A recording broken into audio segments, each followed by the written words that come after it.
Welcome to the Rim Break Rodeo. We hope this video helps. In this video, I will show how to make quinoa sprouts. First, select high-quality quinoa seeds. Begin by measuring out 1 cup of quinoa. Rinse these seeds thoroughly under cool, running water to remove any saponins, which can cause a bitter taste.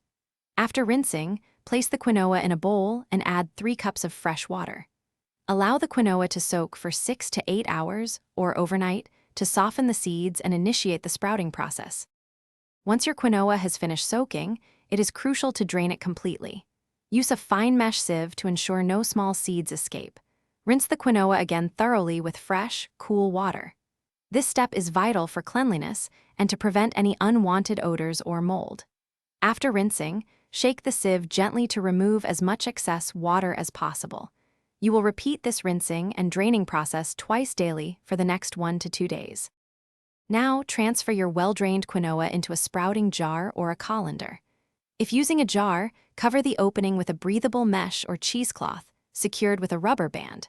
For a colander, simply place it over a bowl. Find a warm, dark place in your home, ideally around 70 degrees Fahrenheit, for the quinoa to sprout. Avoid direct sunlight. You should begin to see tiny sprouts emerge within 24 to 48 hours. Your quinoa sprouts are ready to harvest when they reach about 1/4 to 1/2 inch in length. At this stage, they will have tiny tails. Give them one final rinse under cool water to ensure they are clean. Gently pat them dry with a paper towel or spin them in a salad spinner. Store your fresh, homemade quinoa sprouts in an airtight container in the refrigerator. They will stay fresh and delicious for up to 5 days, ready to add to your meals. Thanks for watching. Consider subscribing if we helped you.